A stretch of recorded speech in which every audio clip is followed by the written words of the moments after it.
knowing how to maximize the potential of a small parcel is something that is not handled correctly a lot of times. And I've said this before, but this is one of the topics that this is definitely something that folks don't do with any intention of harming anything. It's a process of not knowing when to call it quits, when enough is enough. There's so much information out there at everybody's fingertips, and is given, through friends, through hunting clubs, through professionals like myself in the industry, as far as in habitat management, habitat hunting, strategy management stuff.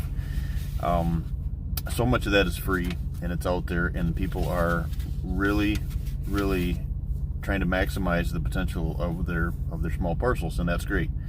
But there's a line.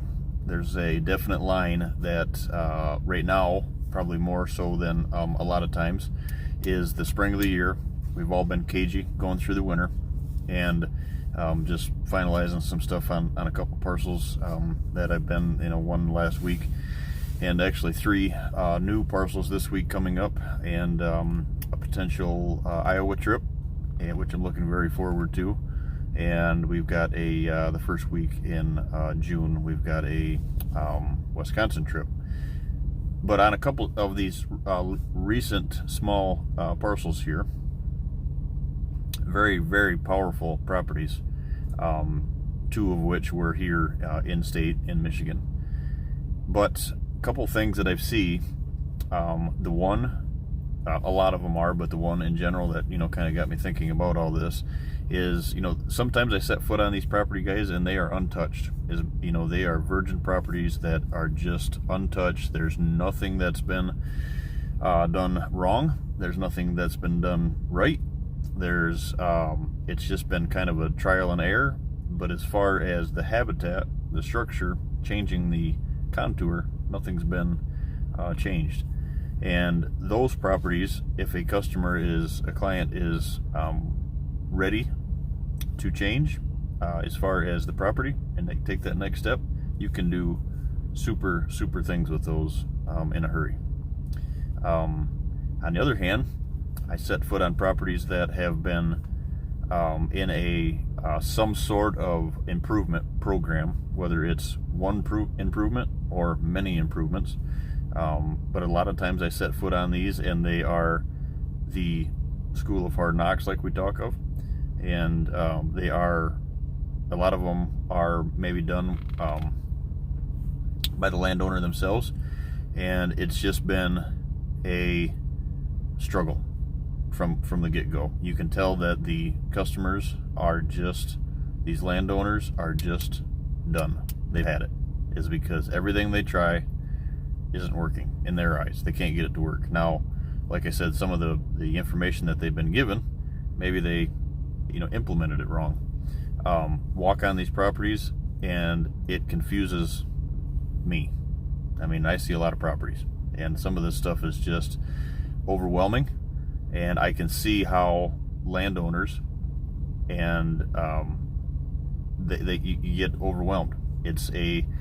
I think that the smaller, if this makes any sense, which I know it doesn't to a lot of people, but you would think that the bigger the parcel, the more headaches, and it's totally opposite. The smaller the parcel, the smaller the property, the more headaches, is because there's so much out there, the information that you can do. There's so many things out there that people tell you that will work, that TV shows do, that you can't do. In our world, especially the way that the man brain thinks, is nobody can tell us no. You can't tell me I can't do something, kind of thing. And when we try to implement this stuff, it's being way overrun. So what I'm here to talk about tonight is the idea of knowing when enough is enough on these properties, and winning 2 things. One, knowing whether to call it quits and say, this is over my head, and I'm obviously taking this the wrong way on these improvements. Something just isn't working. A lot of times what I find is from the get-go, they had a powerful piece of property that the contour played into that power at the beginning. And by adding the wrong steps, by trying to improve it, it went downhill. Luckily, if your farm has contour, you can re-save or reconstruct the contour as far as transition areas, bedding locations, stuff like that. What you can't change is you can't regrow a 50-year-old, 100-year-old tree. You can regrow it, but obviously it's going to take another 50 or 100 years. You're not going to see it. I'm not going to see it. Kids probably won't see it, but your grandkids might. The change. So I see a lot of this happening. It's a passion of mine to get the message out, to make it easy for people to call for help, to start with a design, and know when to say when on small parcels. You have to understand on these small parcels that they are, like I said, a lot of them are powerful to begin with, but a lot of them have to be treated with kid gloves. They have to be handled for what they are, not for what you want them to be outside of a dream window. There's a very important piece of the puzzle that is pertaining directly to the performance of a property. It has to match the habitat improvement, has to match the property in the specific location in order to keep that property's power at its peak. And if you start implementing things the wrong way, you do on small parcels, obviously, if you have any timber value at all, the creation of if you walk into a piece, let's say, and it's all old growth and it hasn't been select cut in numerous years, and you go in and have somebody select cut the entire thing from top to bottom, like I always say, and it spreads your huntability or your habitat throughout the whole piece, it's hard to recover from that. Yes, you can hunt it, but like I've said in the past, and I'll say again, it's not going to be the top-notch property if those cuts weren't done in the right spot. Is because that goes back to having non-deer areas.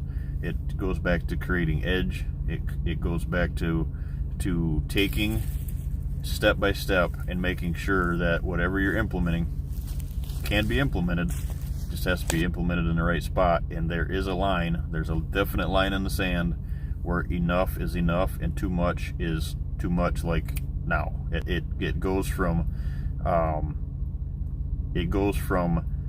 having a successful small farm parcel that you're putting the right pieces of the puzzle in, to overdoing it with one mistake and wrong implement. And that goes, what I see a lot of is right now, and I use these and I promote them, but one of the properties I was on just recently, and I was actually sent a video link to a video not too long ago that was like, what do you think of this? Should I do this on my property? And it was involving some transition area stuff where trying to keep a buck's attention on a parcel for a longer period of time and trying to manipulate, if you will, a scrape line. Now, what you need to know going into it is the reason that we use these 360-degree licking branches, these grapevine scrapes or mock scrapes, or what we use these for is to have these, not too many of them, but to have them in the right spot so they are a inventory stick. Well, one of the perfect things that fits into this is there is a point where there's too many, and that point is like a video that I was sent, and the question that I had from a client and one of the farms that I seen, 20 parcel, having 10 of these on it is way too much. I've never seen a 20-acre parcel that needs 10. Now you take in natural scrapes, that's that maybe that's outside the window, but as far as hanging a vertical licking branch to get an inventory to make sure that those licking branches are in front of the stands only so you can hunt over them, there's a point that it gets too much. It was a transition area that was full. One side had a licking branch, you go 10 yards and the other side had a licking branch, you go 10 more yards, the other side had a licking branch. Their idea was, is to leave more scent in that transition area, and it's too much. You're adding way too much Dramma, way too much. That one licking branch would do the same theory as those 10 licking branches in a 40-foot corridor we're doing, and things like that. That the information's out there, but like I said, if there's one in there and the other ones are natural, that's okay. Let those deer do it. I actually go to the extent, been doing this for years, and it's hard to get clients to do this. My son looked at me like I was goofy this year when we had a licking branch here on our home farm, and a buck opened up a scrape next to it, and I cut it down, and he looked at me like, yeah, it goes against everything you ever taught me about touching these, and the idea is to put that attention on the ones you want. But improvements, apple trees, fruit trees, switchgrass in the wrong spots, too much switchgrass, a sea of switchgrass, taking a location in the timber, and instead of select cutting it, clear cutting it, thinking that you're going to get regrowth as far as woody browse in that area. Well, you will. The problem with it is a lot of times is there's never enough. It's like it's an ever changing, it's a never ending, always changing habitat improvement. This year it's this, next year it's that, next year it's this. There's a pocket here, there's a pocket there, and that's what I strive to do, is to take these this education parcel or portion out of it, and to be able to go into a property, and it may sound like a lot of work up front, but my goal is, by the time that I'm done with this analysis package that all my properties start with, you have a sense of relief. You have a goal, and the project isn't as out of control as you think it is, and we can cure some of those issues now. But you have to be willing to understand that if you went overboard with improvements, some of those improvements are going to get shut down. They're going to be, if food plots were put in the wrong spots, they're going to get planted to switchgrass. If those food plots are in the wrong spots and they need to be bedding areas, they're going to become bedding areas. You need to tip trees into them and make it a corridor. Stuff like that. It gets to a point where it's confusing. It would be extremely confusing on a larger parcel. It's way overwhelming on a small parcel, and by doing that, like I said, it creates deer Dramma, and it creates an unneeded Dramma strain, if you will, on your property.